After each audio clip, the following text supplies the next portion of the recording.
sun sets, they ain't got nothing on you. And the purple in the sky ain't as pretty as your eyes. Tell me what I gotta do when you're with me. It's better than Malibu.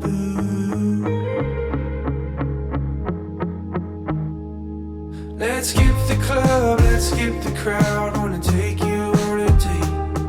I'll hold your hand, I'll hold the door, 'cause that's how I was raised. Yeah, all the other boys in town all look and talk the same, but I got a different kind of heart. I'm a cowboy in LA. A cowboy in LA.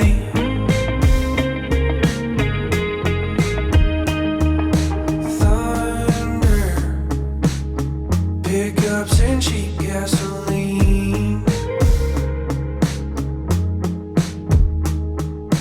Lightning, best show that I've ever seen. And you get up every day and you work hard for your pay. Happy in a pair of jeans. Oklahoma, it made a man out of me. Hey everybody, it's me, Scott. I'm about to do something insane. I got talked into it by a friend, you know who you are, but I am going to do a cross-country ride. Here in Jacksonville, rolled in last night, stayed the night in the hotel. It's probably the last good night of sleep I'm gonna get for the next 4 or 5 days. So, Jacksonville Pier looks a little different than the Terry Hirschman days. It's under construction right now, but there she is. With any luck, I should roll into San Diego, hopefully Wednesday morning, afternoon, something like that would be fantastic. So, quite a route.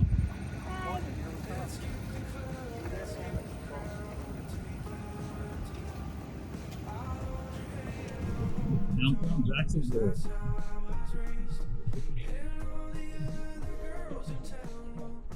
You the same, 'cause I got a different kind of heart. I'm a cowboy, you got a cowboy in LA. A cowboy in LA.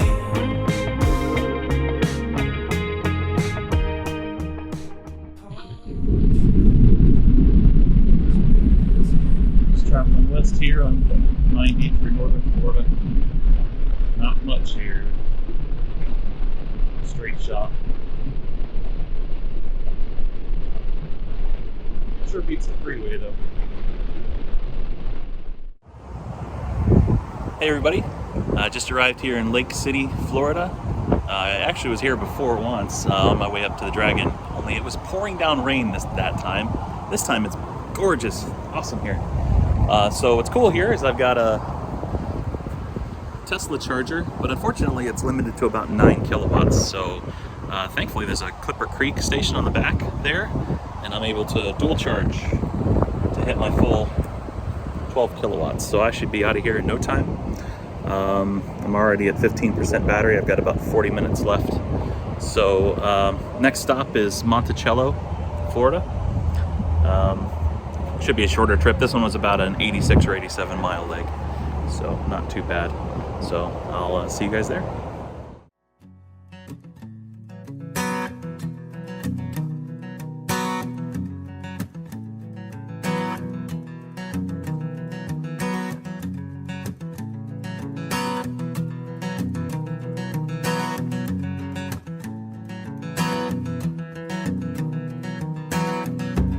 I need to step outside. Another day marks another way marks. It's like Southern Hill Valley.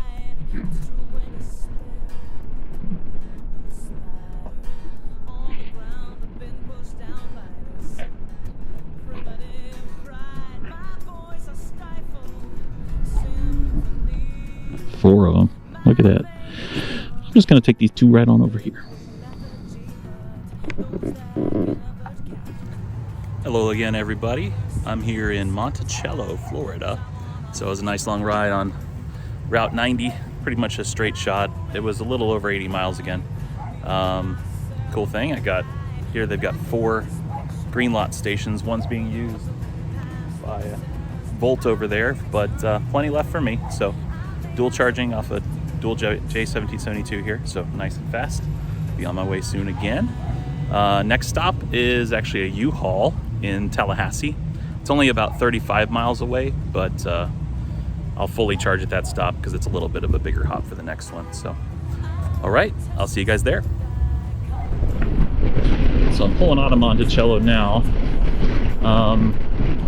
I left before charging fully because the bike did start throttling back, but it wasn't the battery. The battery's not past the temp line. I think it was the chargers because I was in direct sunlight and I was toasty. So, but yeah, it throttled back to about 5 kilowatts. The good news is my next stop is only 30 miles away. So, judgment call. I'm hoping that if I get there, it looks like there's some big oak trees next to these charging stations that I'm going to. It'll be a shady spot. And it does feel nice and cool here, the air, breeze and everything. So I'm hoping the chargers will get to cool down. And by the time I get there, they'll get to charge fully in the shade. So it should be great. So, all right. See you guys in Tallahassee. One becomes enough.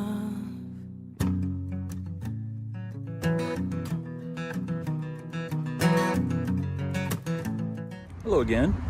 I'm here in Tallahassee now. I am at a U-Haul, but it actually looks like it was an abandoned shopping mall. It's huge. So anyway, they've got these Clipper Creek stations here in the back. All 3 are available, so I'm dual charging on one. Now, I decided to leave a little early from my previous place in Monticello because my charging started throttling back. I checked the battery temp when I left and that was fine. I think it was just because it was in direct sunlight. I was roasting. So chargers got pretty warm.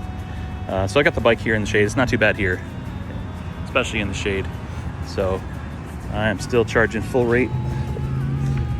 Yep, looking good. Should be done in about 30 minutes. So against my better judgment, I'm gonna walk over to McDonald's because it's the only thing I can walk to from here. Next stop, I don't know, I didn't look it up this time. It's about 60, 70 miles away. So I'll let you guys know when I get there. See ya.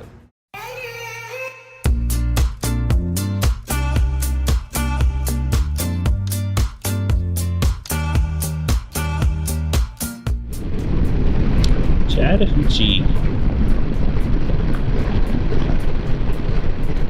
It's weird. There's changes in elevation here. Hills, up, down. Do not know how to process this. Drinking champagne, a couple freaks in the purple rain. Some mistakes are worth making. Sometimes the time is worth wasting. Some heartbreaks are worth braving. I know, you know, you know. I just wanna get closer. Hey, so my planned charging stop was a city parking garage that was supposed to have multiple 1450s. Thought that was gonna be pretty cool. I was gonna dual charge off a couple of those. Unfortunately, when I got there, they only had one 1450. The rest were the 3 prongs, I forget what those are called. But they were all off anyway, so no help. Thankfully, there's a dealership a couple miles up the road called Bob Forte Motors here in Marianna, Florida. And they advertised as having a J1772 charging station, which is great, better than nothing, right? When I get here, I realize that they also have a 1450, which is cool because I can use both. The 1772 is about 6 kilowatts, and so I'm pulling the rest from the 1450, getting my full 12 once again. This is the first time I've ever dual charged 1450 in a J-plug, so pretty cool. Check it out. It's my Tesla mobile kit, 1450. And the Mopar station. Yeah, baby. So I'll be out of here pretty quick. I'm already up to 34% and about 34 minutes remaining. So, bye guys.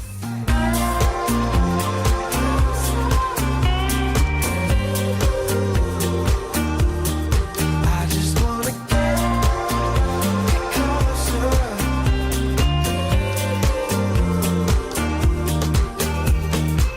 The road to nowhere, foot on the gas. The sun is watching, having a laugh. So would you hold me like the sky holds blue? And I keep singing this song for you. Greetings from Defuniak Springs. I'm here at a Sleep Inn and Suites that has 2 SEMA Connect charging stations. I've never used these before, so I created an account at the last place. What's super cool is, even though I have to log in, you can actually use the same account on these ones, so I'm only using one account. I think it's billing me. It says $2 an hour, but we'll see. But it's pretty cool. I was only getting about 6 kilowatts with one of them, so I'm getting my full 12 with 2. So estimated charging time, 42 minutes. So here we go. Yeah, see you guys at the next stop. All right, so I'm mostly just shooting this video so that later on when I say, man, where's all my clips from, you know, Central Florida to edge of Florida? Well, this is why. It's dark. There's really not much to see. I'm still on 90, so it's fairly straight shot, gently curving at the worst. So yeah, that's why, future Scott, you don't have a lot of footage here. So maybe tomorrow things will get more interesting. See ya. Hello again. Here I am near Pensacola. This is the second time where I've had to stop at not my planned charging stop. The other place I was trying to stop at was called the Everman Cooperative. It looks like some kind of grocery store. It had 4 Clipper Creeks, but unfortunately it looks like they turned them off after hours, which is 9 o'clock for them. So, and I rolled in at about 9:45. So, plug share to the rescue again. A few more miles down the road, there's a Home 2 Suites with double J plug here. I've never seen this one before. I'm not even sure what brand it is. I think it shows up in ChargePoint as EV Connect or something like that. So, but whatever, does the trick. No account required, and I'm at 12 kilowatts once again. So there is not a single stop where I have not dual charged on this trip. It's a little different than my Dragon trip. That one was like mostly Tesla, some dual charging, but this one's been all dual charge. So maybe this is a good time to answer some questions. So the first one is, how do I keep getting lucky? Well, part of my planning process is trying to pick places that not only can I get my full charging rate, is trying to find backup options, because you guys, especially guys who ride electric bikes, know that you always get iced by these things right here. And I say that owning 2 of them, ironically. So yeah, I just try to pick places with backup locations, or pick routes that go by places where I can have multiple options. So there's a couple spots on this trip where I was not able to do that, so I'll let you know when that happens and when I'm actually nervous. But yeah, so that's just how it goes. Other questions. What's your sleep plan, Scott? Well, I kind of have a two-staged approach to that, I guess. I'm kind of insane. Maybe it's kids or whatever. I can pretty much go without sleep for a while. Like when I went up to the Dragon, I went 33 hours without sleep, and that was fine. Slept good the next night. But so here's my plan. One of these times, my luck might run out, and I might get stuck somewhere charging on a wall outlet or 3 kilowatts for 4 hours or whatever. If that happens, I've got my camping gear. If it happens at a hotel or something, great, maybe I'll get a room. But as long as there's a nice patch of grass or something, I'll set up camp, get some sleep on the cot. So either when that happens, or if I get tired. If I get tired, sure, I'll pull off, plug in somewhere to charge, ideally if I can, and then just take a nap, sleep for a few hours. Which leads into my next question. What's my plan for getting to Oceanside, San Diego? What's my rate? What am I shooting for? So the goal I set for myself was I made it up to the Dragon in 24 hours in about 700 miles, 24 hours. So my thought was, okay, I need to sleep this time. So let me shoot for 4 hours of sleep a night. With that, I think I could do 600 miles a day. So my goal is 600 miles a day, saving 4 hours for sleep each day. So it seems like a sustainable rate. We'll see how that plays out. Like I said, if I run into a place where I can't charge fast, I'll sleep there. Otherwise, at this present moment, I'm feeling great, even though it's getting late here on day one. My plan right now is just to ride 2 days if I can. Maybe not quite 48 hours, but get into tomorrow night and then sleep for a longer stretch rather than 2-3 hours, 2-4 hours, just 1 7 or 8 hour sleep in a nice cozy hotel bed. That sounds kind of nice. So anyway, next stop is Mobile, Alabama. So I'll be crossing the Florida state line finally. Florida's a long state from side to side. So I'll see you guys there. I get up in the evening and I ain't got nothing to say. I come home in the morning, I go to bed feeling the same way. I ain't nothing but tired, man, I'm just tired and bored of myself. Hey there, baby, I could use just I am west of Pensacola now, heading towards the Florida-Alabama state line. Man, it's dark. I guess there's some lights now, but I just rolled through a heavily wooded area and it was just like, wow, pitch black. So, feeling pretty good though. It's starting to get a little cool.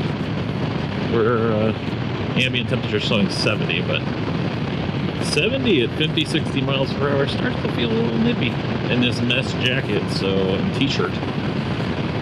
So I think in Mobile I might put on my my little hoodie underneath. Stay warm. So, yeah, back to like pitch dark now. Pretty sure I'm going over some sort of body of water, river. Can't see a thing. Hey, Alabama state line. Woohoo! Cool. I'm going through a tunnel. That's cool. Hold your breath.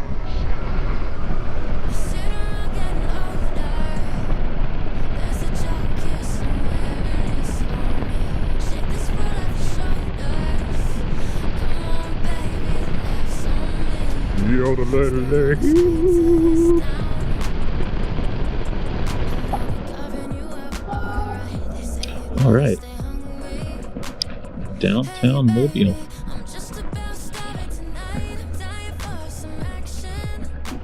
It's nice because it's midnight. It's not busy.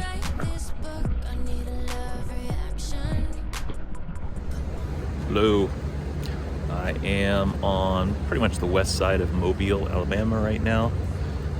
Had another charging stop fail, unfortunately. It was a Whole Foods, and even though it said 24/7 in the PlugShare app, it's not. It was off. So I am here at Hilton Garden Inn, West Mobile, and next stop is let's see, Gulfport, Mississippi. So there's a casino over there. I'll be stopping at. Hello.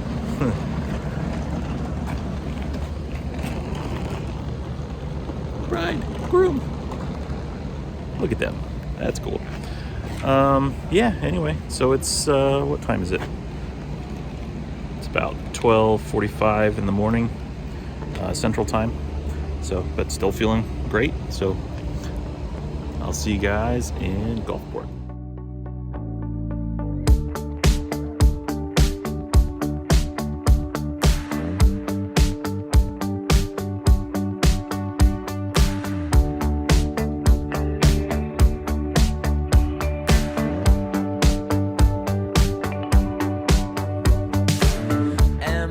tourist on your street. Outside the cafes where the 30-pluses meet and talk about the weather and things that you should see. Am I the tourist on your street? All day, every other day. Outside the coffee shops where 20-somethings play and talk about whatever and life without TV. Am I the tourist? Am I the tourist on your street? 'Cause when it comes to conversation, Good morning, everybody. I'm here at the Island View Casino in Gulfport, Mississippi.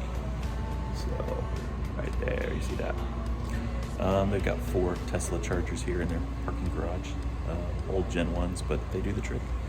So, I just need to single charge here, so nothing fancy happening.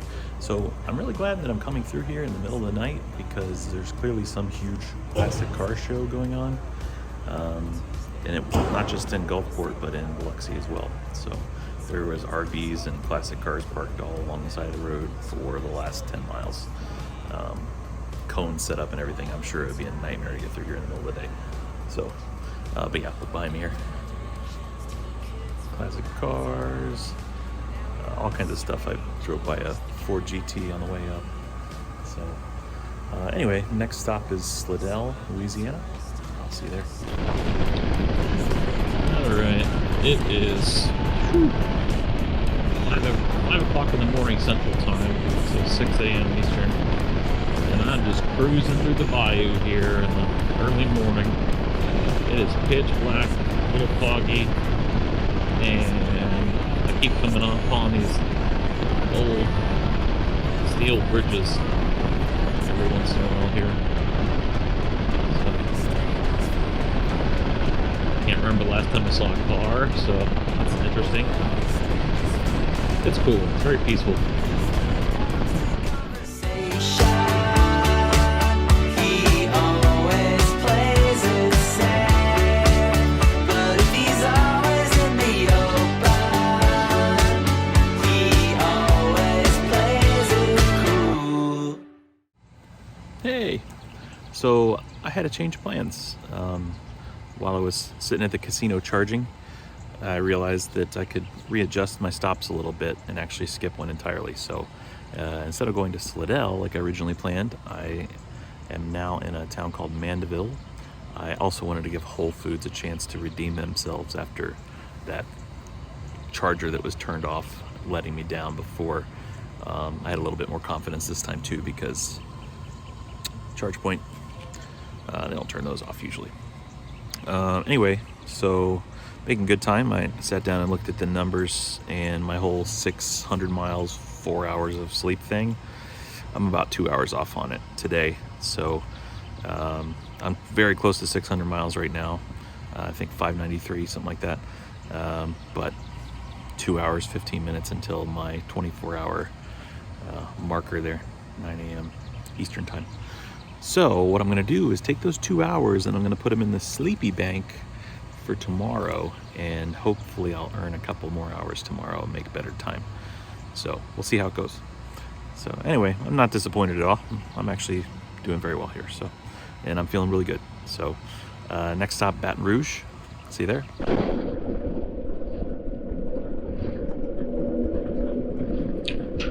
It is morning here in Louisiana. Sun is coming up.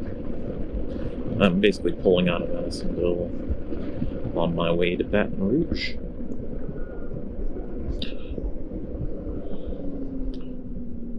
But yeah, it's nice to be able to see things again.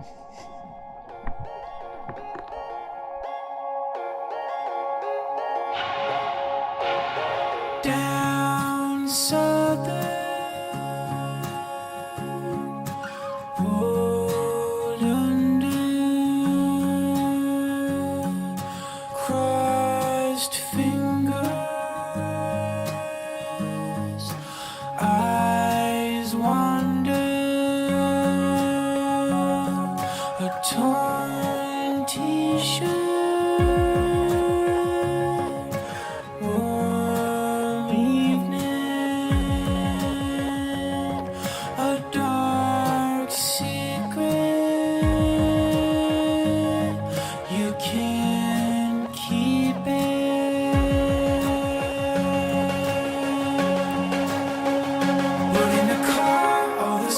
stars arrive on my ceiling.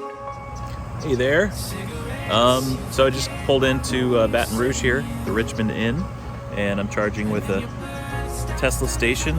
One's good enough for this stop, 12 kilowatts, no problem. Let's see, I think I'm at about 663 miles, which coincidentally is about equal to the number of Dollar Generals that I've passed to get here. So, yeah, so I got about another 30, maybe 35 minutes here before I move on. So, I'll see you guys at the next stop. In deep water.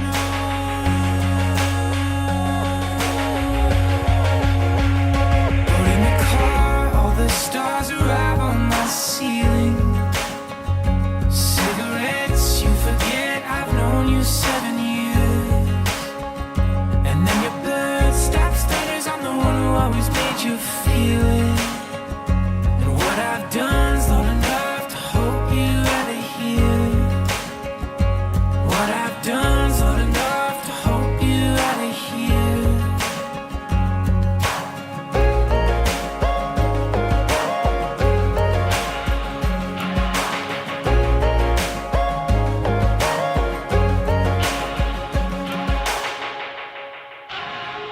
But in the car, all the stars arrive on my ceiling.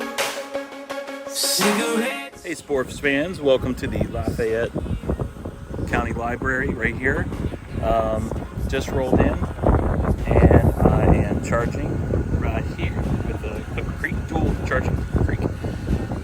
They also have Tesla stations over here too, but personally I prefer to use the J's when I can because sometimes the Tesla stations are a little flaky, the Gen 1s like those. So yeah, anyway, the only thing that was really unique about that part of the trip was that was the first time that I actually rode on I-10. I have been basically avoiding it for two reasons. It's boring riding on the freeway. We do that all the time in our cars, right? I want to see new stuff. So that's one reason. The other reason is it's really not the most efficient way for me to ride. So on that topic, I'm sure a lot of you are probably wondering why this is so difficult. I mean, some of you guys are electric moto freaks or EV owners, but for the rest of you who have never experienced this world, why is that so difficult? And the answer is, no matter what I do, when that battery's empty, it's going to take me 45 minutes to an hour to charge it back up again. That part alone is a miracle. This bike charges very quickly. It's got 12 kilowatts of level 2 charging. That's a big deal. That's a lot. That's as much as like a Tesla Model 3. Actually, it's a little more. So, yeah, so that part's cool. Now, there's not a lot of public stations that will do that much power. The Tesla stations will. With a single connection, they'll do that. Sometimes, not always. But these guys right here, these J plugs right here, or J1772 plugs, like these Clipper Creek stations, they'll only charge about half that fast, about 6 or 7 kilowatts. So for me, that would be a 2-hour charge. So I'd rather be back on the road in 1 hour than 2 hours, wouldn't you? So I designed a system that lets me plug 2 of those in to charge in an hour. So what's cool is I've had no problem finding 12 kilowatt charging this entire trip. So I've been fast charging this whole trip. So that part's done, out of the way. The rest is just about strategy. How am I going to approach this? How am I going to get to San Diego the fastest? It's not as simple as just driving faster. It's about finding a balance. So I could drive this thing like a bat out of hell, do 90 on the freeway. The problem with that is I'm only going to get about 50 or 60 miles if I do that. I could drive this thing at 20 miles an hour and get 150 miles, but I'm not going to get there very fast. So it's about finding the balance, and for me, that balance is about 55 to 60 miles per hour on the zero. Basically speed versus efficiency. That's just how it works out. So my preference, my strategy for this trip, and I do this all the time, is just to ride back roads. Maybe I'll be following the I-10 corridor, or I'll eventually jump up to the I-20 corridor and be in the vicinity sometimes, not always, but I try to avoid the freeways. So the other part that's tricky about it is when I'm riding those speeds, I can comfortably get to about 80 miles distance, sometimes 90, sometimes 100. It depends on wind and other factors like that. So what I try to do is try to pick stations that are about 70 to 80 miles apart. That way I can account for those things. I'm not going to get stranded somewhere. That would obviously take me a very long time to get San Diego if I got stranded. So trying to find that ideal gap. I can't always do that. I can't pick where these stations are. Sometimes I have to do a 90-mile gap or a 95-mile gap. I've got 1 or 2 of those on this trip that I'll let you know about. It's going to make me a little nervous. Sometimes I have to do like a 30-mile gap just to get ready for a long gap. So there's some of that. So I can't force every station to be the perfect distance away from each other, so I got to kind of roll with it. So the strategy is about picking those stations with the ideal locations, and then also acknowledging that the stations could be broken or blocked, and having backup options. So it's all a delicate balance of all those things. I have to be able to charge fast. I have to pick the right spots to charge. I have to monitor my efficiency, make sure I don't get stranded, and also make sure I get to where I'm going as quickly as possible without that. So that's it. That's kind of the game, and it is basically like a game. It's kind of one of the things I love about it, but that's what it's all about. So anyway, maybe more useful tips later. So I'll see you guys in a bit.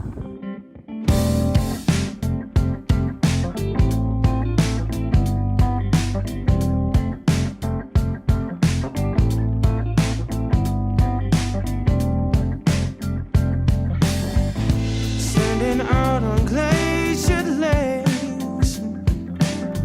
Oh, you locked me out for days and days. At pointed lens, you turn your face. We could never feel comfortable in this way. When I was everything that you wanted, and I was on the path to being honest. I stopped when we were halfway up in Austin, and it felt as we were living in our forfeits.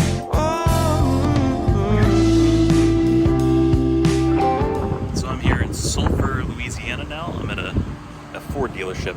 So you can see the Mach-E right behind me.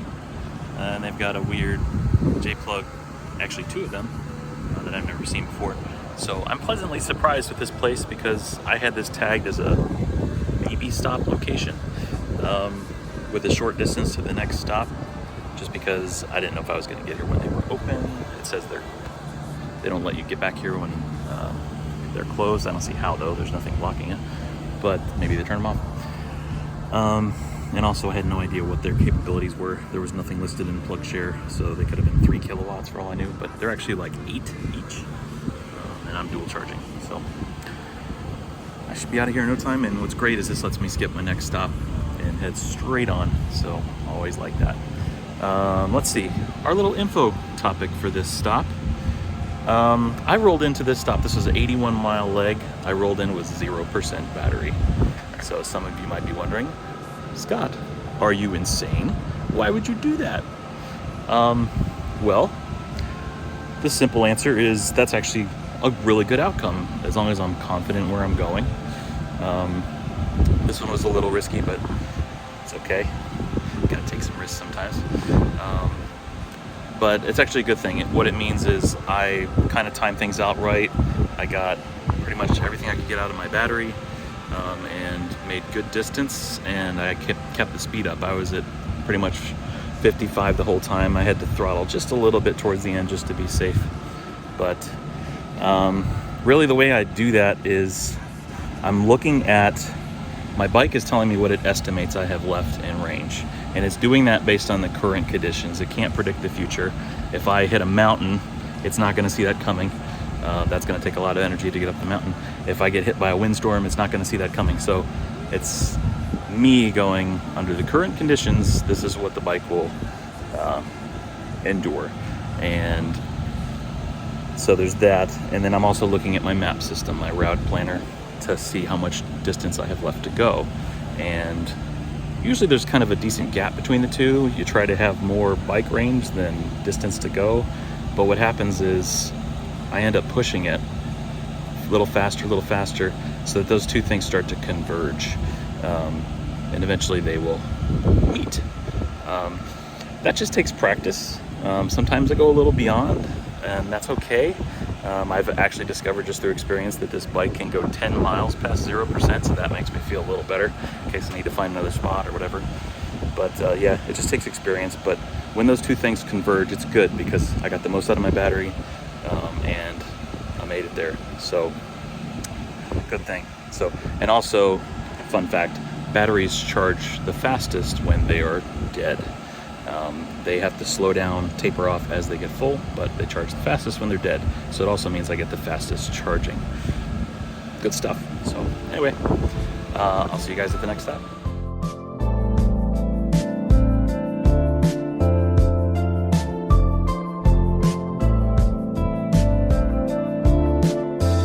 It's 12 o'clock and I'm still jaded.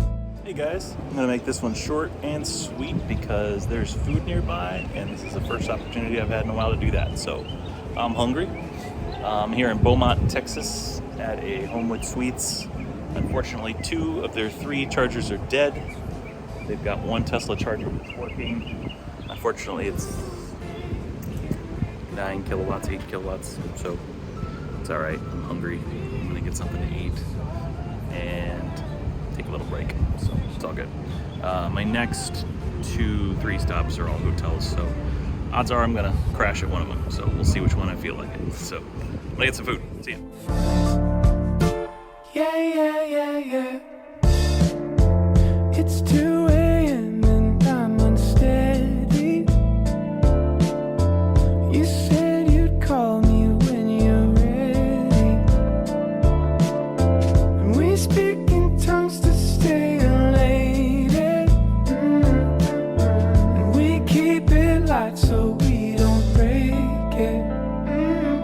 But we watch as it all blows away. Ooh, babe, can we go back? Hey everybody, I am here in Humble, Texas, which is on the northern outskirts of Houston. I'm at a Best Western Plus. I've got some Tesla chargers in Clipper Creek, J-plug.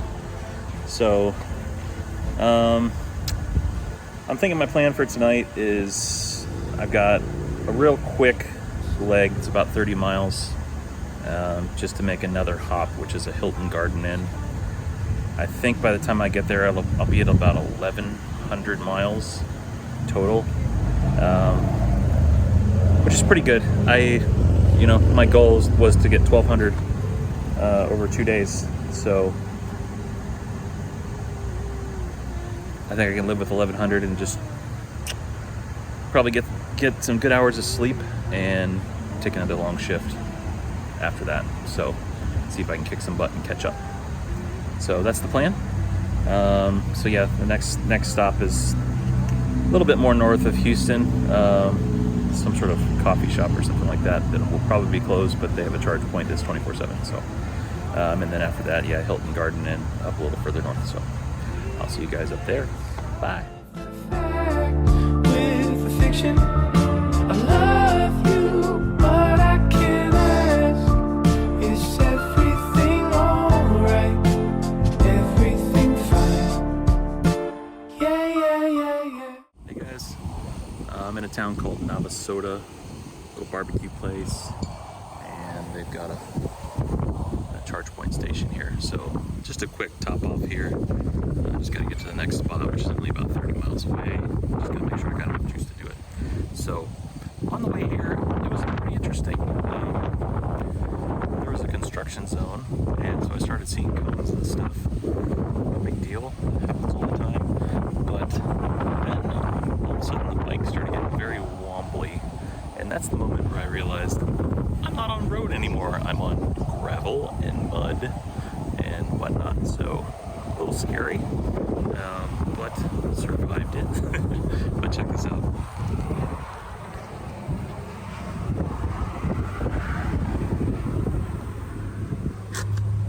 She's a dirty girl.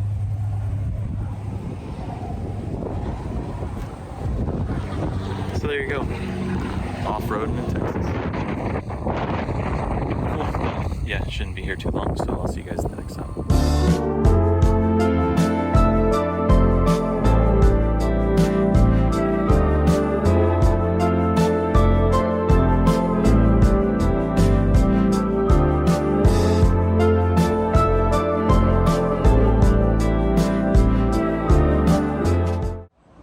Hello. So I actually ended up fully charging at the last stop because right after I stopped recording my video, Tesla guy left. And if there's one thing you learn doing this, don't give up a full charging station because you never know when the next one could be or what's going to go on with the next one. So I fully charged there, which means that this gets to be my short stop since I'm only down to about 65% from after that ride. So one thing I wanted to update you guys on after the last stop was when I was at the Best Western, I was getting some thermal throttling on my charging. Not a lot, but enough to annoy me. It was dropping down to about 9 or 8 kilowatts in about the 60% plus SOC. So that's enough to, lose me 20, sometimes 30 minutes. So I'm not cool with that. So I'm switching up my strategy a little bit. I think I realized what happened that caused that. My ride to there was pretty short and I had a full battery, and so I kind of wrung it out a little bit, and I was doing about 75 the whole way there. So I'm sure that was a contributing factor because obviously taking power out of the battery can heat it up too. So the other contributing factor was it was just stagnant, not very breezy there, and hot. I was hot, so it was late in the day, but still the fact that there was no breeze there was kind of an issue. So I thought about it real hard, and I was like, man, what should I do? Should I stay in this hotel, let the bike just chill for a few hours, or should I get it somewhere else? Because it was so stagnant there, I didn't feel like letting it sit there would do me any good, and I still feel great. So my judgment call was keep going. Once you get it on the road, the breeze is actually super cool. In fact, that barbecue place I was just at had a huge, nice breeze. It was great. So that definitely cooled down the bike a lot. I didn't have any throttling issues there. I'm not having any here right now, so that's great. So I think I'm gonna keep pushing forward in this nice, cool night air. That way I can make sure the bike is nice and cool. If I do crash, I'm not quite sure where yet, but I do have a couple of hotels in my route, so I always have that option. Yeah, we'll see. But anyway, so see you guys at the next stop.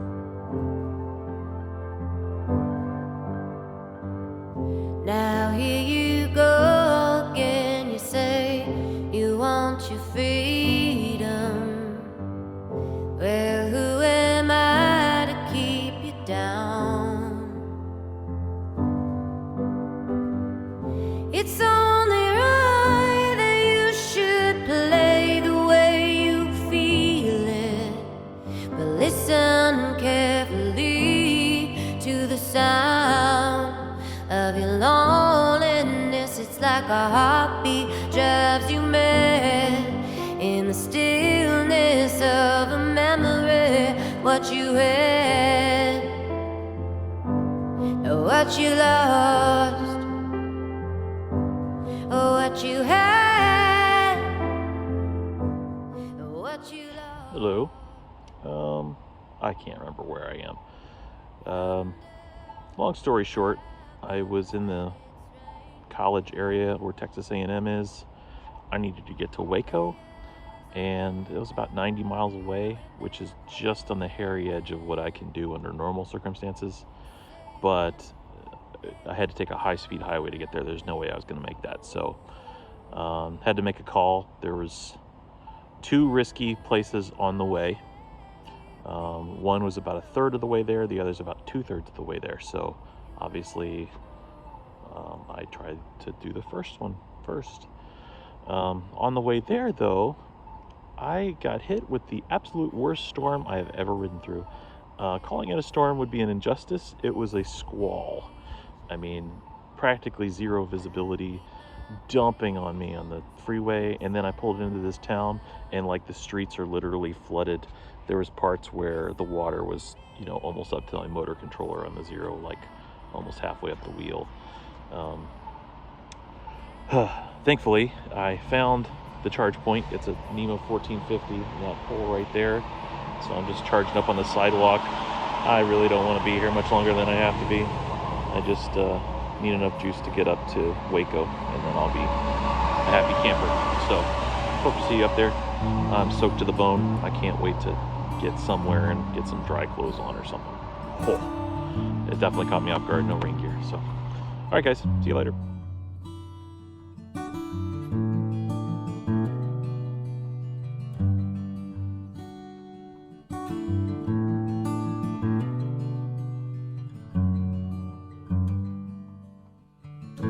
I'm hanging on the ocean floor. I'm hiding underneath this storm. Yeah. And every time my heart beats, it sends waves to the shore. Can you feel me? Or can you feel anything anymore? Won't you fill my lungs? I'm taking a breath underwater. I haven't made a video since the great downpour of last night, which I don't want to talk about. So I'm heading out of Meridian, Texas, up to a town called Stevensville. So the charge point up there. It's only about 30 miles, but I consider it a safety stop because the next stretch is a decent length, and it is also high risk. It's a flying J plaza with only a single J plug. It's high powered if it's available and working, but if it doesn't work, then I got some thinking to do because, yeah, the next nearest thing would be a challenge. I'm either gonna have to, I think what I'm gonna do is just try to ride there as efficiently as possible. That way, in case the J plug is not available, at least I'll have more miles to figure out where I'm going. The next destination would be Abilene, but it's too far for me to make it. Worst case scenario, what I could do is just find a wall outlet, and even a dual wall outlet, dual charge, because I only need enough charge to get to Abilene. So between the efficiency and the dual charge wall outlet factor, plan B, I'm feeling pretty good about it. So we'll see how it goes. But man, is it a beautiful day. Perfect. Not a cloud in the sky. Mid 70s. So yeah, feels great. 'Cause it really fucking hurts to breathe. And maybe I'm taking a breath underwater. Good morning, everybody. I'm here at United Cooperative Services. So, yep, right there, just charging a charge point, dual charging. So, let me catch you up on events. Sorry for missing my update this morning, but I stayed the night at the Holiday Inn Express there. I'll explain why. But, you know, I was fully charged in the morning, and if you're not charging or riding, you're wasting time. So, now I have a chance to catch you up. So I left that message where I was just in the pitch dark in this flooded town. Struggling to remember the name of it right now, but man, that was a hell of a night. I was basically riding from the Texas A&M college area up to Waco, and I could not make that trip alone, so I had to stop somewhere. And I had a couple of high-risk options on the way, so before I even got to the first one, I was going to try them in order, right? Start with the first one, if not, keep driving, get the next one.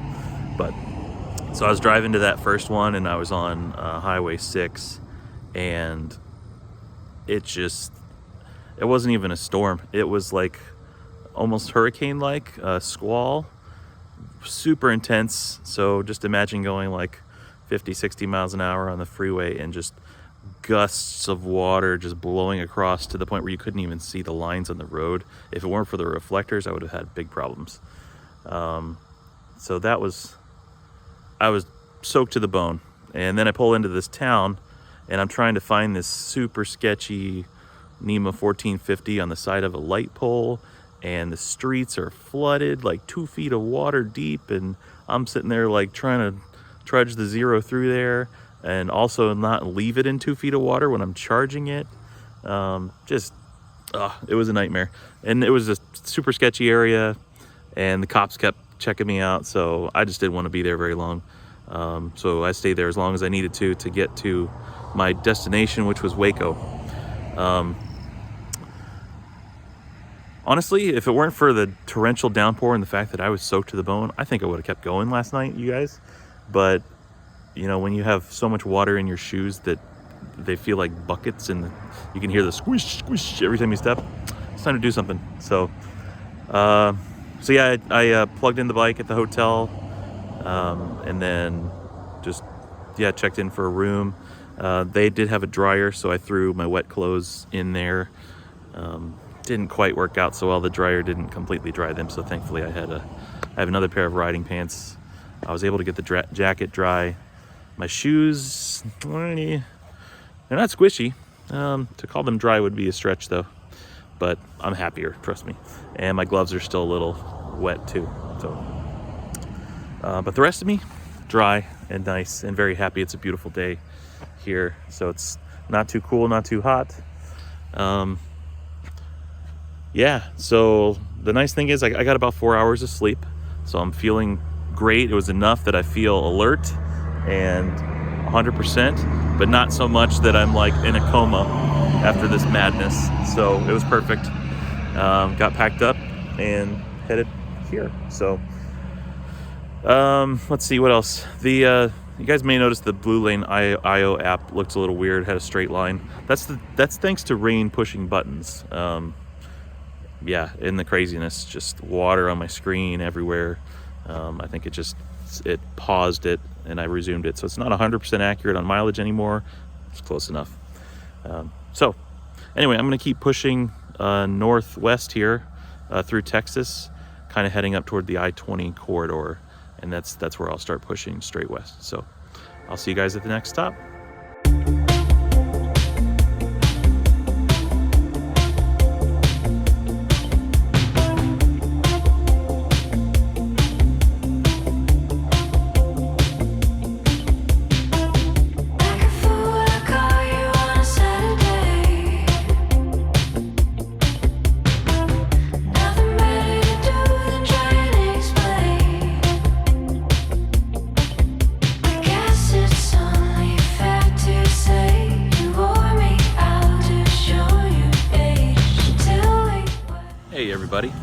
Here in Stevensville, Texas. It's another one of those cooperatives. I'm guessing these are like the electric companies here, and this is where people work and you come here to pay your bills and whatnot. But they've got a charge point station as well, so I'm dual charging on that. So next stop is planned for Cisco, Texas. Ultimately I want to get to Abilene, but it's a little too far for me to get there comfortably. So I don't want to push my luck. So Cisco, the only downside about it is it's a little bit of a high-risk stop because there's only one J-plug where I'm going. It's powerful, 9.6 kilowatts. That's pretty good for one J-plug. But there's a good chance that it could be used right now or broken, and it's my only good option for quite a distance. So my strategy is going to be just to ride up there as efficiently as I can. So that might mean slowing down, letting traffic pass, or maybe drafting a truck. Something like that. Worst case scenario, I get up there, I determine it's too long and it's taken up or I can't use it.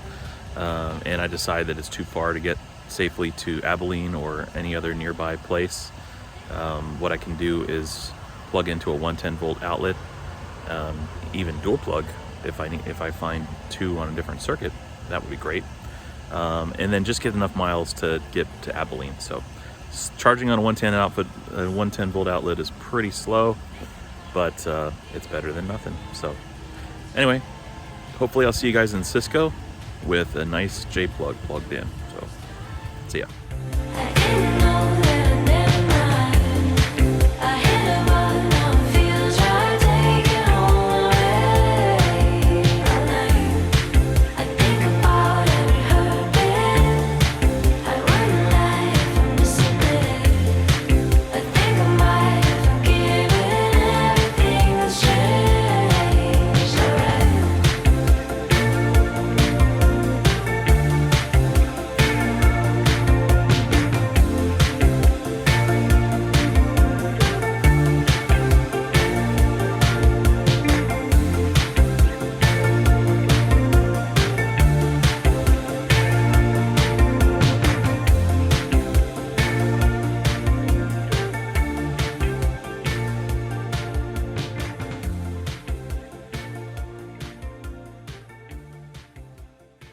Hey guys, I'm gonna keep this one short and sweet.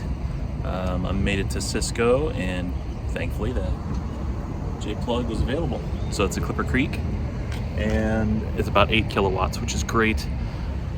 And this was reassuring once I saw this. Sorry, it's a little bright, but back here, there's Tesla superchargers. So less likely to have a machine blocked if all the Teslas can charge fast over there. So that's pretty cool. Yeah, so my next planned stop is Abilene. I'm gonna get some lunch while I'm here. So gotta take that opportunity when you can. And then if I find a better stop, maybe I'll stretch it out and get a little more charged up here. Otherwise, I'll probably leave here prematurely. See if I can find someplace I can charge at 12 instead of 8. So always nice to charge faster. All right, see you at the next one.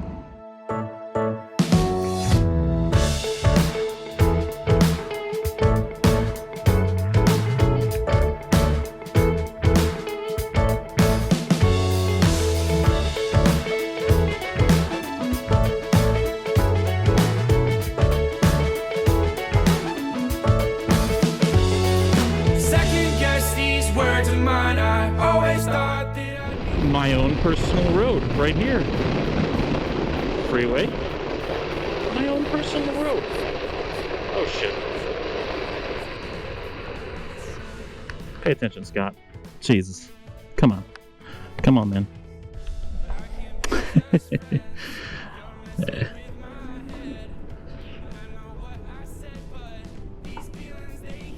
One thing I'm trying to watch out here is these roads are pretty gravel heavy, so don't want to bust my ass.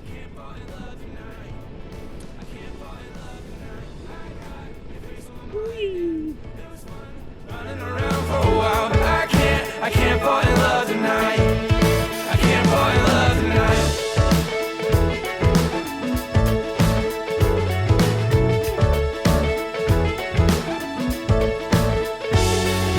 Two steps forward, one step back. It won't be long for my heart to touch.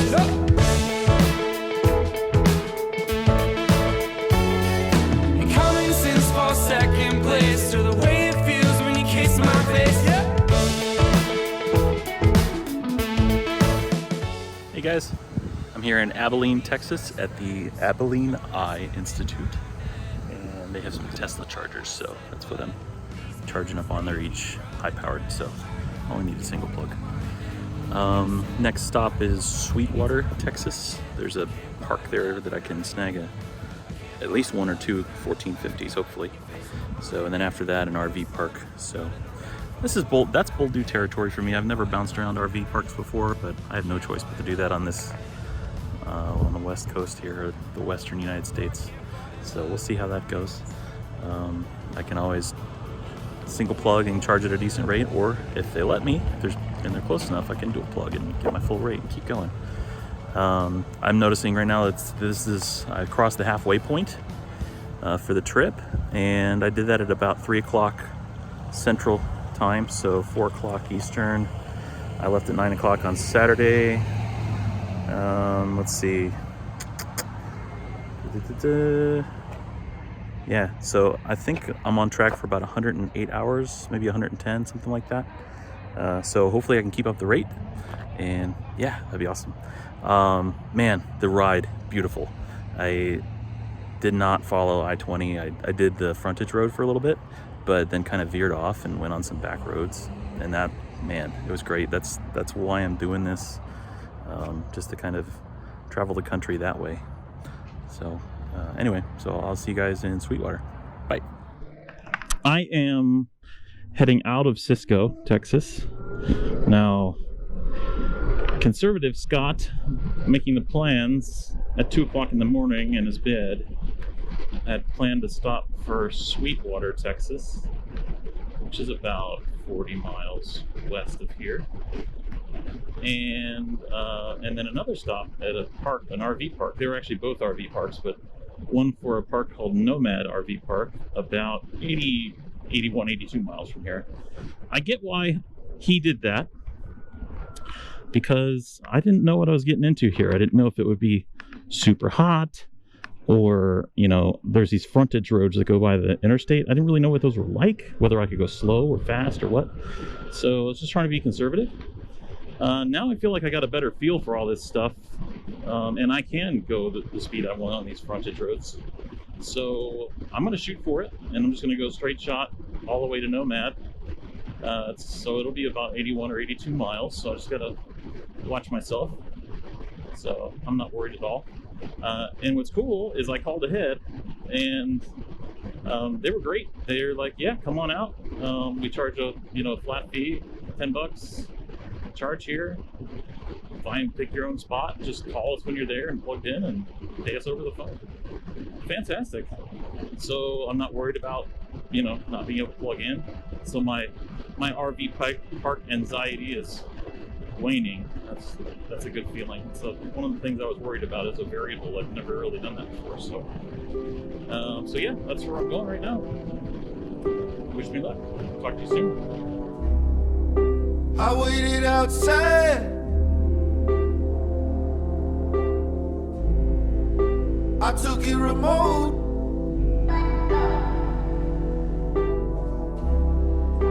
I wanted a bed.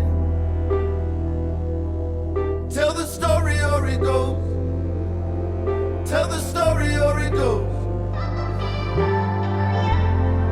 Full time, you talk your money up while it's living in a coal mine.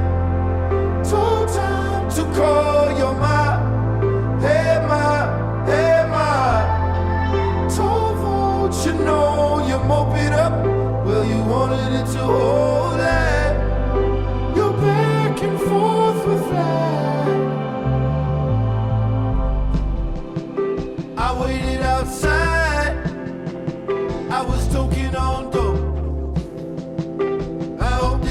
Go in a minute, and the past that you know. I wanted all that mine, sugar.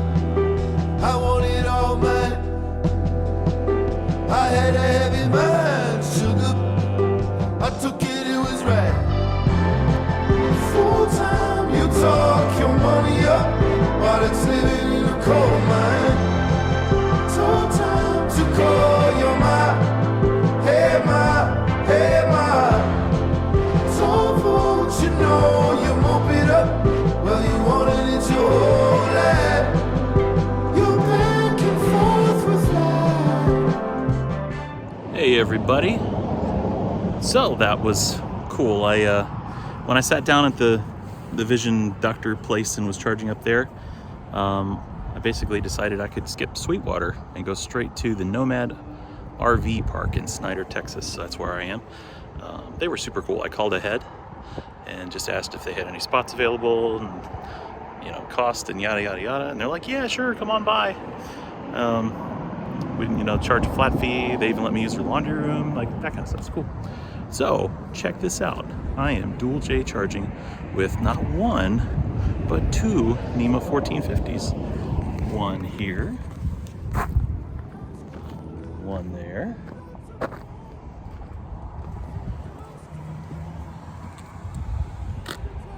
There's my 11.7 kilowatts. So I'm cooking. The doctor's office was cool. Apparently both the doctors that work there. They're married, and they both have Teslas, and so they were parked next to me in the back there, if you remember from the picture, and they both came out and talked me up. It was actually pretty cool because they were happy I was there, and I actually got to personally thank somebody who had a random charger like that. I wouldn't be able to do this if it weren't for people like that, so that was pretty cool. They were excited about what I was doing. So that was great, good experience there. Being able to skip Sweetwater entirely was great. It was about 82 miles here, but I feel like when I planned Sweetwater, I was being super conservative because I'm at home in my bed at 2 o'clock in the morning, not knowing what it's like here and not knowing what challenges I'll have and how fast I'll have to go and all that stuff. But I think I've got a good feel for it now, this whole frontage road thing and all that. So I felt really confident about it. So I did it and made it here with 2-3% to go. So, and those are my favorite kind of rides too, the longer ones, the 80 plus miles if I can do it, because I just make more distance for charging time. And yeah, so anyway, let's see. Oh, the ride was cool. I took lots of little back roads, not just the frontage roads, but definitely went out of my way to swing side to side and cut away from the I-20 corridor on my way up here from Sweetwater. So, and it's beautiful. Windmills everywhere. Not windmills, wind turbines everywhere, like as far as the eye can see. I can't wait to share the footage of that. And yeah, being here is super cool for me because this to me was my zone of discomfort. I don't want to say I'm an anxious person, but when I've never done something before, I just don't know what the risks are and whatever. So reading some of the plug share reviews of RV parks kind of sounds like a nightmare when it comes to people like me that are just trying to charge. But this is great. My ability to dual charge makes it super nice. My ability to just take a nap here if I want to makes it really nice, and to use laundry facilities or take a shower. Yeah, so I'm definitely I'm looking forward to the rest of the trip now, if it's gonna be more like this. So weather's beautiful, not a cloud in the sky, it's nice and cool. So I didn't look at the next stop, but I think it's in New Mexico. Don't quote me on that. So I'll see you guys there. Just cruising along another county road that has seen better days, but loving it. This is cool.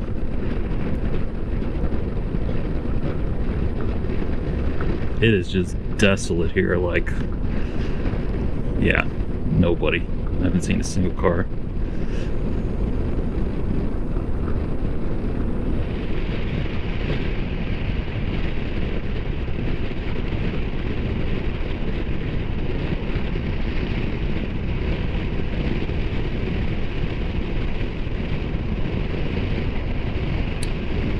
US 84, 36 miles, huh? Alright, fair enough.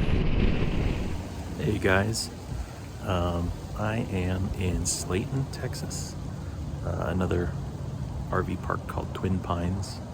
Once again, dual charging with dual 1450s, so full 12 kilowatt charge rate, which is awesome. Sorry, I'm excited because I feel like an idiot for having any kind of anxiety over this whole RV park thing, because it's freaking great. There's tons of spots open. These places are all over the place out here. And yeah, I can get my max charge rate, no problem. It's cool. If I could go back, I might even redo my route knowing this now, instead of sticking with my usual comfort zone of hotels and other random places with J plugs and Tesla chargers. So this is really cool. Yeah, so anyway, next stop is I think another 70 miles away. I'm gonna make some good progress tonight because I think my next 4 or 5 stops are all RV parks, and they're all like kind of that perfect distance from each other, about 70 miles, 70, 80 miles. So yeah, I'm gonna crank it. So I'm hoping to surprise you guys tomorrow with how far I've gone overnight. So anyway, I'll see you at the next stop. Bye. Hey guys, I'm in Leveland, Texas now. Right next to the airport, there's this little free city campground here. So easy. There's at least 2 or 3 spots available here. Unfortunately, none of them are next to each other, so I'm only one 1450 right now, but one 1450 is not bad. It's like 8 kilowatts, so it won't be that bad. The only pretty smooth trip this time. The only hiccup I had was just an epic navigation fail. For some reason, when you in PlugShare, when you select Google Maps or whatever, the address it takes you to is not this place. I don't know why that is. So I had to physically look at it on the map within PlugShare and then just drive to it by the airport, and it was on the other side of town. So thankfully it's not a very big town, so it was only 10 minutes of lost time. On the plus side, there's always a plus side. This unexpected detour took me right by a Burger King, and guess what? I'm hungry. And so I stopped and got food, and while they were getting my food, I punched in the correct location. So win-win. Here I am. I made it very quickly. So, all right, next, not the next stop, but the stop after that is Roswell. I remember that. So I should be crossing into New Mexico very soon. So, later. On a long and lonesome highway east of Omaha, you can listen to my zero moaning out as one long song. You can think about the Charger or the one you knew to stop before, but your thoughts will soon be wandering the way they always do when you're riding 110 hours and there's nothing much to do. You don't feel much like riding, you just wish the trip was through.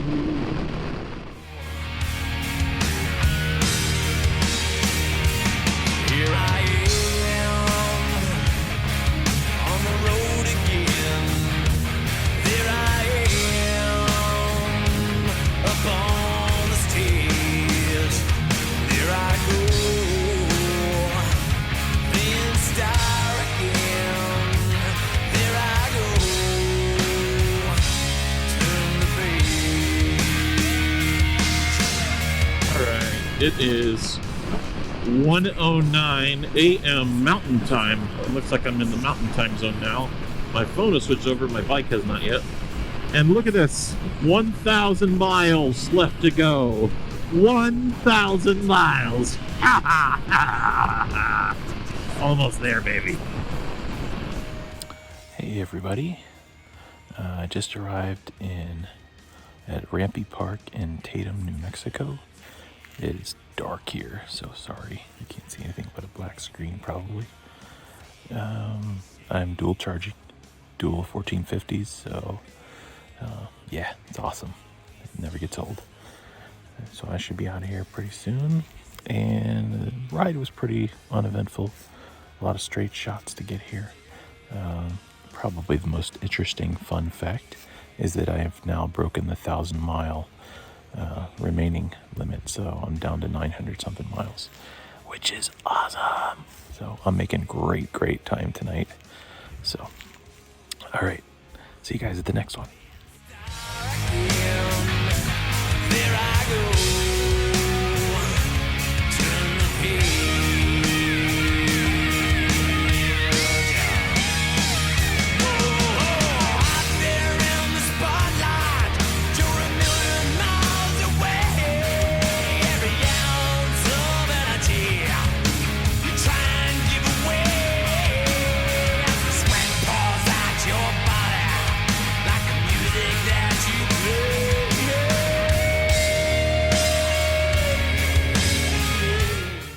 Hey guys, I'm in Roswell, New Mexico at none other than McDonald's, which has 2 Tesla chargers. I only need one of them. So, charging up nice and fast, and after this I'm just gonna head west some more. I believe it's a casino is my next stop. So, not that I'm gonna go in the casino, but yeah, so I'll see you guys there.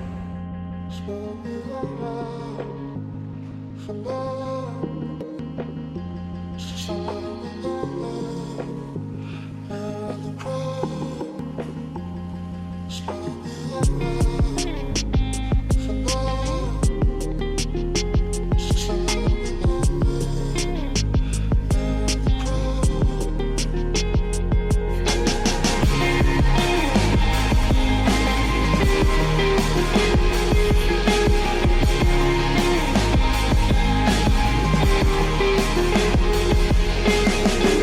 me how to fly, teach me how to see through rose-colored eyes, if you know what I mean. 'Cause baby, you're the line between space and gravity, and I'm just a simple guy with complicated dreams. Hey guys, this will serve as my update for the last stop. So I rolled into, what is it, like Rosita or something like that, in Mexico pretty early this morning. It was about 8 a.m. Out of Roswell, that's where I was coming from. And that last ride really challenged me. I think just between the bitter cold, my body temperature, and the altitude changes, and just exhaustion, it was just starting to get to me. And you know, your body has funny ways of letting you know, hey dude, it's time. So, and it kind of worked out because my planned stop last night was blocked by a fold. So my backup option was a hotel anyway, so it worked out. It was a Comfort Inn. They just had a couple tests of the wall chargers. So I plugged in, got 4 hours of sleep, and I'm heading west again. So it's absolutely gorgeous here. You can see the mountains. My challenge here is definitely going to be altitude changes and wind. It is very windy today, like to the point where sometimes I have to lean into it to stay on the road. So that will have an impact on my range. So I'll have to be very careful about that with my planning. Make sure that I've got plenty of battery power to make it to the next stop, as long as this continues to be the case. So speaking of next stop, I'll see you guys there.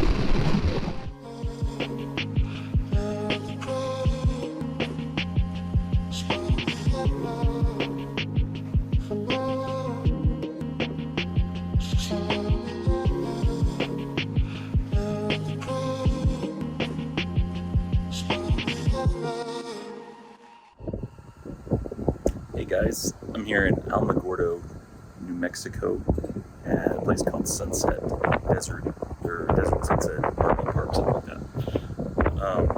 This was not my planned stop here. My planned stop was on, I think it was New Mexico University, some event center, and there was 2 charging stations there. One was blocked by a Tesla Model 3, the other had a dead circuit, so on we move. The good news is this place is along my route, so not too much time lost other than trying to find those damn stations. They were in a very weird spot. So, still cooking along, heading west. So, I'll see you guys at the next stop. Alright, I'm ready now, I ain't gonna fall back down now. Alright, I'm take it on me, baby. Alright, I ever ask, are you gonna be my lover? Tonight, I'll take it with me. What if I left and it made no sense? And you tell your friends and they hold your hands, baby, never mind. What if I left and it made no sense? And you tell your friends and they hold your hands. Hey there, I am still outside Las Cruces. This was not a planned stop for me, but the wind is insane. And I also just went up a lot of elevation too, so it absolutely was killing me. So I did not make it to my stop yet. But I did manage to find this permanent RV park. Got NEMA 1450 out here that we can use. So I am essentially but there's nobody in this house. And I tried So I'm not going to stay here any longer than I have to. So, hear the wind. Your friends and they call your friends, baby. Never mind, never mind. Never mind, never mind, never mind. If I got that, it ain't no sense. And they tell your friends and they call your friends, baby. Never mind, never mind, never mind. If I got that, it ain't no sense. Hey there, I have reached Las Cruces, and now that I'm not in a place where I could potentially be shot for trespassing, I will explain a little bit more what happened. So I underestimated that last leg on two fronts. It was only about 65 miles maybe, which is normally not a big deal, but it was super windy, and I mean like it had to be 20, 30 mile an hour headwinds, gusts higher, like insane. So that alone was killing me. And then going through White Sands, it's quite an elevation change going up over the mountains and then a little bit down before you come back into Las Cruces. Between the two of those things, I was pushing over 200 watt hours per mile going 45 miles an hour. So yeah, I honestly don't know what I could have done to prepare for that any better. I didn't charge quite to 100%, so that's an obvious part, but I charged to like 95 or 96 at my last camping stop. But aside from that, man, I hope that was the last experience like that. So we'll see going west towards Phoenix. But anyway, I'm just here at this Staybridge Suites. They've got a dual charge point, so I'm dual charging my full charge rate and hope to head out. Now, because of what happened, I'm thinking more contingencies this time. My next stop is a campground. I'm planning for a campground. There's two on the way that I could stop at. I'm aiming for the second one, but I'm going to set a waypoint for the first one so that when I'm crossing it or coming near it, I can make a judgment call about whether or not I think I'm going to make it to that second one based on what's going on. So, live and learn, right? So, cool. All right, I'll see you guys out there. No, I don't miss you yet. You're just a feeling I'd rather forget. So I pierce my skin and I buzz my hair. I'm going to Mexico. No, I don't feel the same. A lack of chemicals in my brain won't keep me warm, so I pause and pray. Hey guys, I made it to my next stop. It's called the Roadrunner RV Park in Tempe, New Mexico. It's crazy how fast the temperature dropped. When I left Las Cruces, it was mid-80s, maybe. Now it's in the 50s. So I've got like 7 t-shirts on now, my sweater, my liner, and I'm probably going to throw my rain gear on too, just to break the wind. I'm pretty sure one of the things that happened to me last night was just hypothermia. I was so cold that, my mind was playing tricks on me. So I'm going to try to avoid that tonight so I can keep pushing on. So now, I know a lot of you think I'm crazy for riding through the night, but it's actually one of the most productive times for me to ride because there's less chance that the chargers are going to be locked because nobody's out and no traffic. Also, for the sake of being able to drive faster and charge faster, it's also colder, which obviously has some drawbacks, like my body being able to handle it, but it increases my charge rate all the way up. So, yeah, so I don't have anything else to say, but I'll see you guys hopefully at the next stop. See you.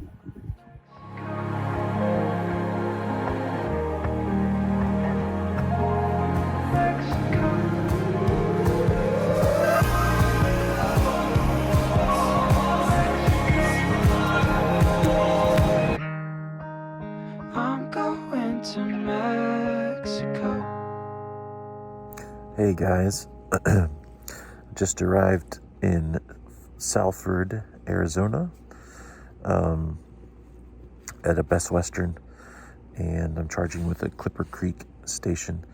Unfortunately, this is a dual station. There's two plugs, but unfortunately it's what's called a shared circuit, which means even though it was advertised as 6 kilowatts, it's actually 6 kilowatts for both plugs together. So you can plug in one and get 6, or you can plug in one in one vehicle and one in another vehicle and get 3 and 3. So it doesn't help me to dual charge here is what I'm saying, unfortunately. So it's not the end of the world. It's just going to cost me about 30 minutes. So, cool. Well, let's see what to recap. At the last campground I was at, it was a little sketch. They only had one working 1450 plug that I could find. It was a little bit in disrepair, but got through there, and actually had some time to grab a nap. I set up a cot and just laid down. It was nice and dark, so grabbed about 30 to 40 minutes of sleep, which was nice. And yeah, coming up through the mountains into Arizona was great. I wish it wasn't pitch dark, because I'm sure the view is amazing, but saw the moon. It was like a super moon, half moon, right over the horizon of the road I was riding. It was super cool. So I tried to capture it on the GoPro. I don't know how it turned out, but that was awesome. I saw a freaking lion or something. It was a big ass cat. So I don't know what you guys have in Arizona, pumas or mountain lions or whatever you call them. I'm pretty sure I saw one running out in the road in front of me. So let's see. I had a little mechanical issue with my windscreen on the way here. Bill Bortfield, if you're listening, you called that one. I think it just got a little loose, probably as a result of getting hit with 40-mile-an-hour wind gusts, maybe. I don't know. So I was able to tighten that up with some tools I brought with me. So hopefully that'll be good from now on. So other than that, my challenge for that last leg was 2 things: altitude changes and cold. It dipped as low as 42. That's why I'm hiding in my helmet here. Sorry about that, but I'm not getting out of here. It's nice and cozy. But yeah, 42 at a standstill. 42 is pretty miserable with the clothes I have, but moving, whew, not fun. The altitude changes are just an interesting challenge when it comes to energy and making sure that I'm able to make it to my destination. I have to make sure that, I'm not going too fast up the mountain, otherwise I'm going to burn more energy than I expected and not have enough to reach my destination. So just a careful balancing act of watching my estimated range and my actual distance remaining, throttling back when those things aren't lining up, speeding up when they're good, that kind of thing. So anyway, obviously it worked because I made it. So cool. Well, that's it for now. I'll see you guys at the next stop.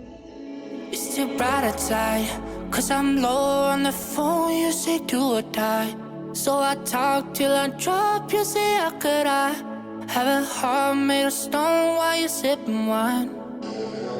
Oh, when we synchronize, it's exactly what I thought and I fantasized. Playing games with my mind, making us collide. Hello again, it's me, your favorite popsicle on 2 wheels, Scott. I just arrived in Globe, Arizona at a Holiday Inn Express. They've got 2 Tesla chargers and a Clipper Creek station. The charge point shows the Tesla chargers as being 18 kilowatts. They are not. They are 8 each. So the dual plug isn't coming in handy right now. So charging at full weight, thankfully, after the last mishap. I don't want to lose any more time to that. So same challenges continue.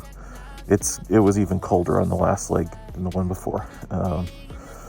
My temperature sensor said 36 at the one point. And yeah, it was just a constant also on the elevation front. Just kept going up and up and up and up and up and up and up. So, God, I hope Phoenix is lower. I should probably Google that.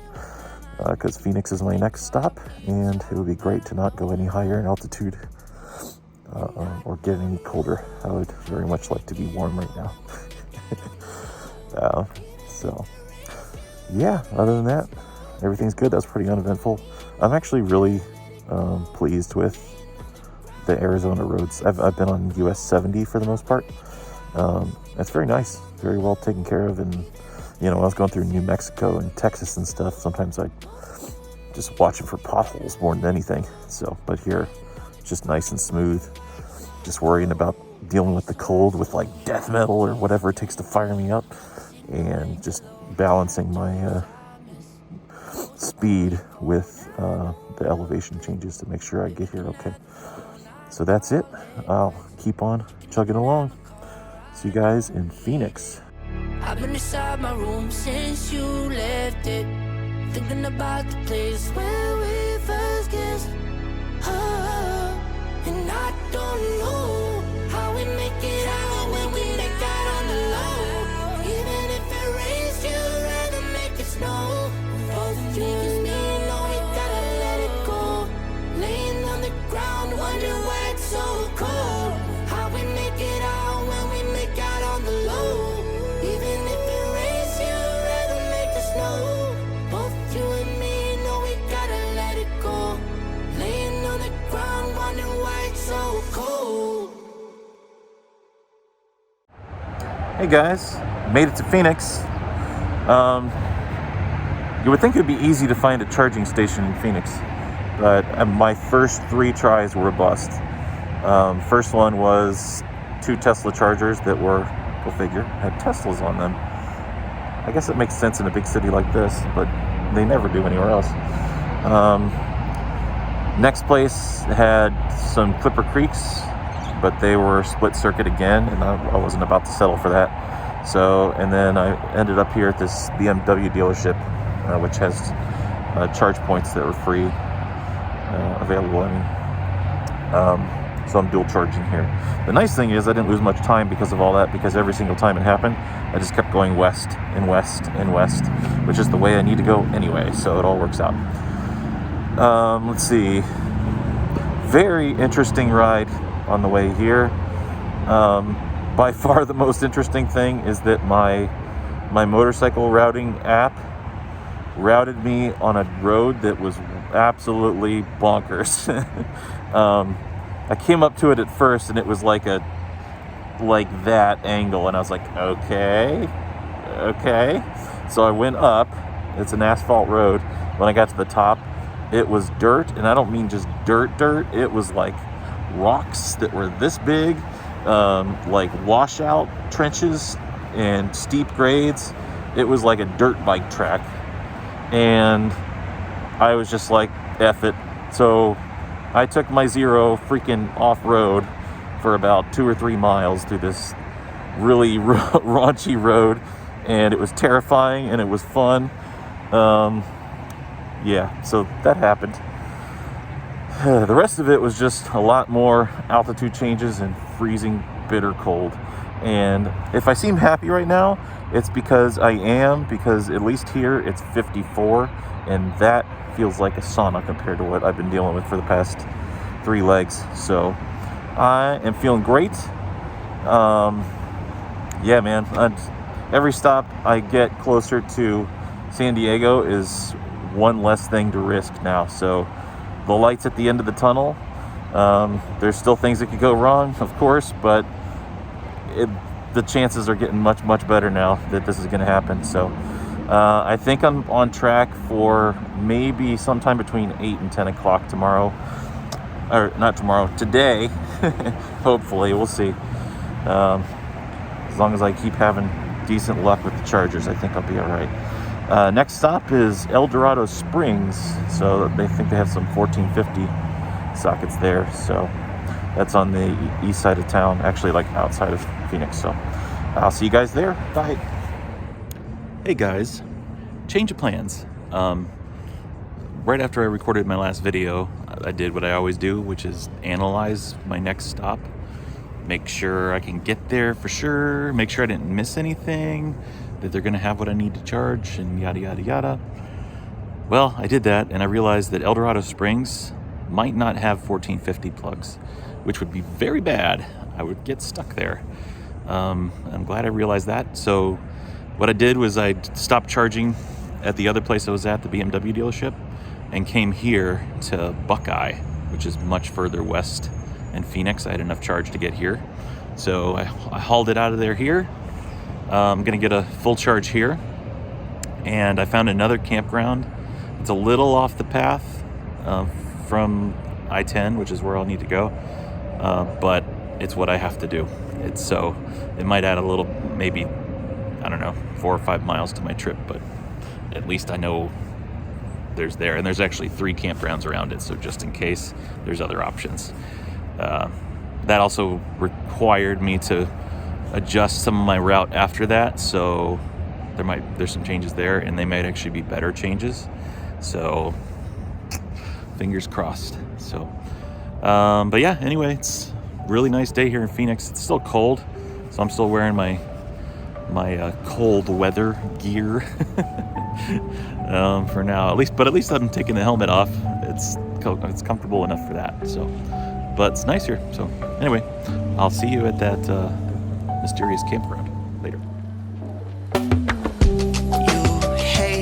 My head hangs low after all these things you said. Trust it's not your fault. Can't expect you to understand. Take it back to when it began. Had I just followed all my plans, I wouldn't have ended up so lost.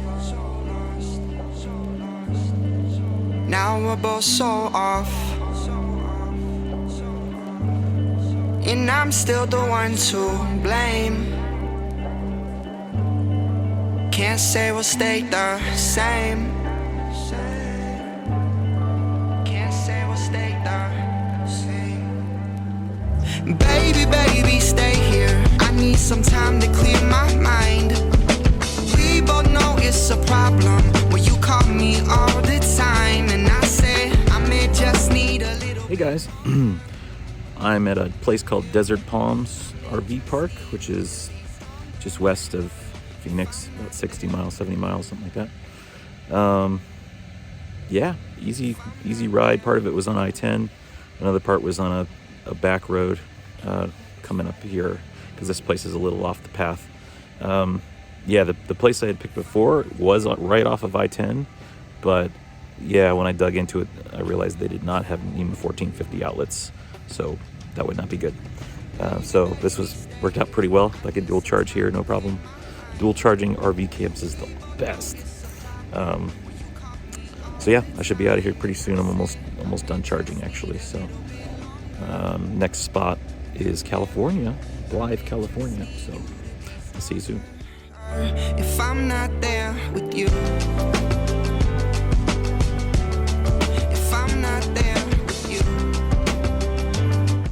Hey everybody, I'm in Blythe, California. I'm in California. I'm almost there. Yeah, I'm at a Chevron station. They've got a couple of CCS DC chargers, but I'm the only guy using level 2, so yeah. Just got something to eat for the first time since I last slept, which was, oh geez, I don't know. That R town, I don't remember what it's called. So that was nice. Food in the belly. Yeah, making awesome progress especially the last few runs. Yeah, it's great. We're booking it to California.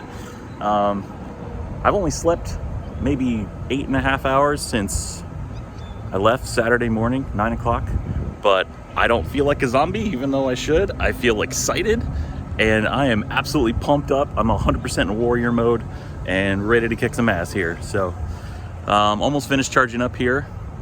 Next stop, I think it's in Rawson. It's some hospital with a bunch of charge point stations. So I'll see you guys down there. Hey guys, me again. I'm still in Blythe, but I got a little extra time, so kind of want to give you guys the state of the union here. I've now taken this bike on 3 off-road adventures, 2 of which it had absolutely no business going on. But hey, yeah, so take a look at this thing. it's been through hell. I still got a lot of the dirt from Texas when that when an asphalt road ended on me and turned into basically a gravel mud pit. Apparently that's a normal thing. Geez, what else? Oh, my this is still Texas mud here. It's hardened by Texas rain. I lost my one of my license plate mounts. Don't ask me how that happened. So, yeah, we're pretty dirty. And then I got a thin coat of New Mexico and Arizona on there. I will say I am super impressed with the Road 5s. I got these before the Dragon trip. They now have over 6,000 miles on them. I was a little worried before I left, because this is my first set of Road 5s. I was a little worried about how long they would actually last and whether they would last me the trip. Man, I think these got probably a couple more thousand miles of life in them. I've got them a little flat here because I've been doing a lot of, you know, straight highways and stuff, but that's something I could fix with some twisty roads. So, yeah, bike's looking a little raunchy. Maybe me too, but we're almost there. I'll clean her up when we get there. See you guys.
Hey guys, I have no cell phone service here, so I'm recording for posterity.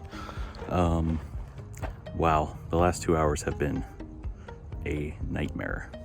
So, can't remember the name of the town I went down to, but I was heading for this hospital, right? When I got there, all 4 charging stations were taken up. So, yeah, that sucked. I couldn't find anything else anywhere close.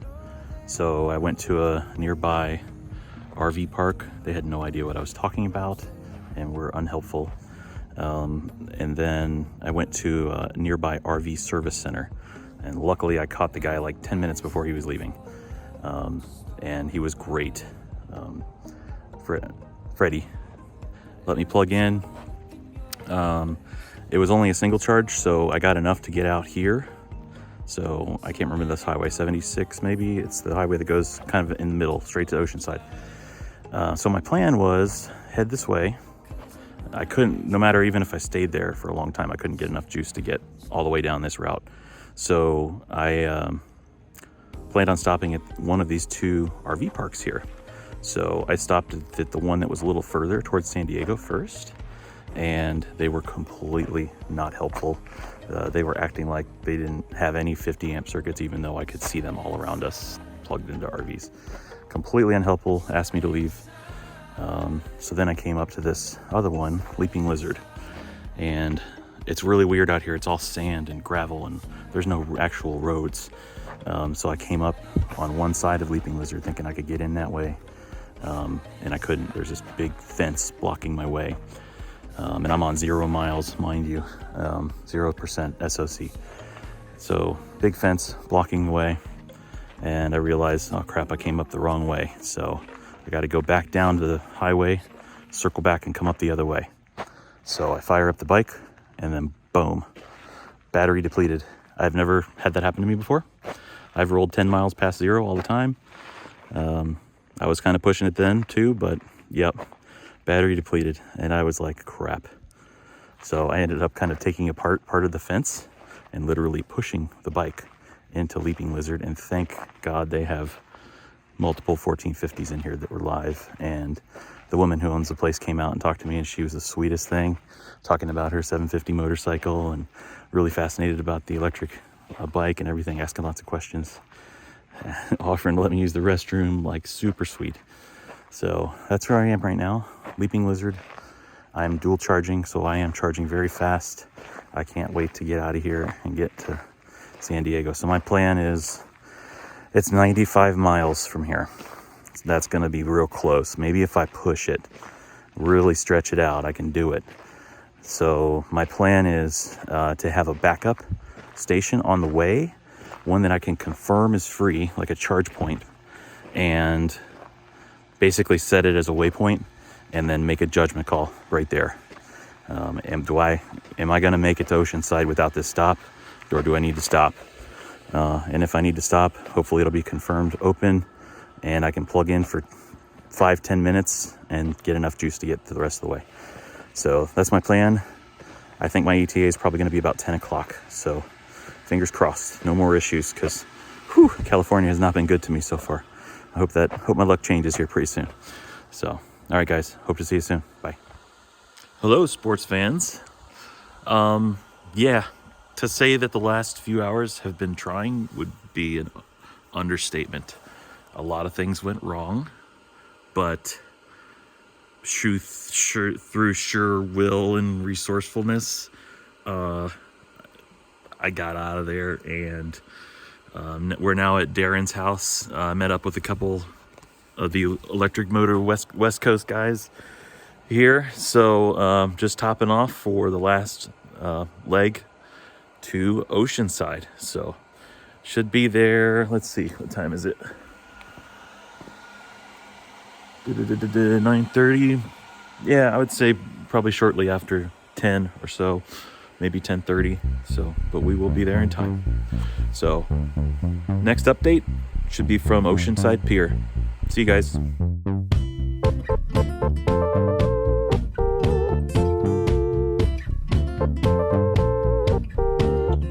Home is where I want to be. Pick me up and turn me around. I feel numb, born with a weak heart. Guess I must be having fun. The less we say about it, the better. Make it up as we go along.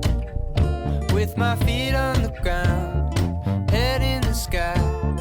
It's okay, I know nothing's wrong. Nothing. Oh, I got plenty of time. Oh, you got light in your eyes. And you're standing here beside me. I know the passing of time. Never for money, always for love. Cover up and say goodnight. Say goodnight.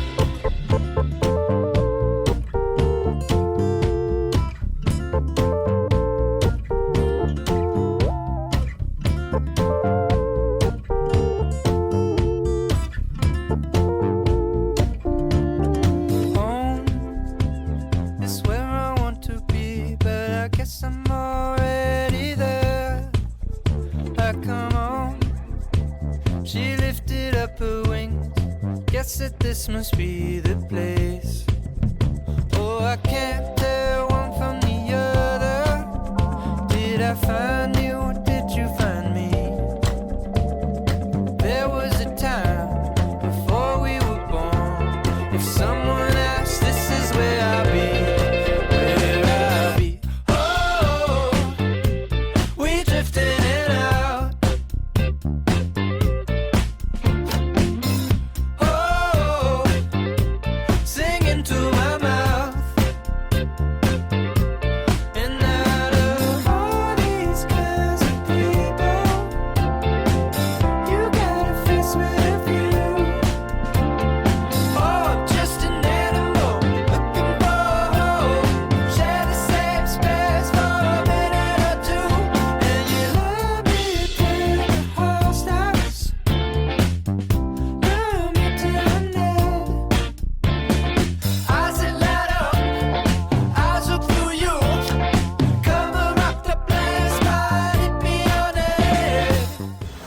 Hey guys, so sorry for the kind of silence after I arrived in Oceanside last night, but as you can imagine, once we rolled up to the pier, I was just kind of overcome with just, holy crap. I can't believe after all that's happened in these last 5 days, like all that's gone wrong, all that's gone right, the great people I ran into, the bastard-coated bastards with bastard filling. I can't believe I'm standing here, and I can't believe I actually made it in time. So after that kind of moment of realization and a few photos and a drink and a cheeseburger to celebrate, I was done. Tapped out. Thankfully, one of the electric motorcycle guys offered to let me crash at his place, so I never have slept so soundly on a couch before in my entire life. Got a shower this morning and just feel like $1 million. So right now I'm just kind of cruising up towards Santa Cruz at my own leisure, which is kind of nice. I'm not like, okay, I'm going to be done charging in 5 minutes, so I need to pack that. And nope, I'm just cruising and enjoying it. The rush is over for me.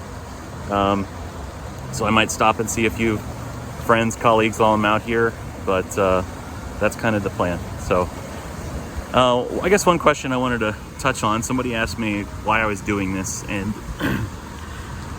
I was kind of thinking about that a lot for the second half of the ride. And it's true that a friend talked me into it, but he wouldn't have succeeded if I didn't want to do it. And I was trying to think of the reason why I wanted to do it, and I think it's just, I feel like every once in a while in your life, you've got to do something that makes you uncomfortable, and see if you can get through it. And that's what this was about for me. I didn't expect it to be as challenging as it was, but I'm glad I pulled through it. And the way that I felt when I finished it was just, it's not something you can just, I don't know.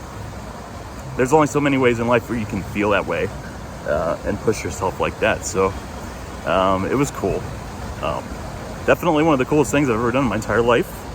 And I'm looking forward to doing it again someday. In fact, I'm pretty sure I could knock 10 hours off that trip of just BS, you know, realizing that thing doesn't work and that one's great and they're assholes and they're nice. And man, I'd love to do it again with that knowledge that I've got, and maybe bring some warmer gear. But yeah, it was a hell of an experience, and I really, really, really appreciate everybody following along and keeping my spirits up while I was going. I really needed it more than you guys realize. So thank you. I'm signing off. I'll post my route. I'm going to share a route for what I'm doing out here in California. You guys are welcome to follow if you want. Feel free to ask questions. I'm happy to talk to you guys. So thank you all, and I'll see you later.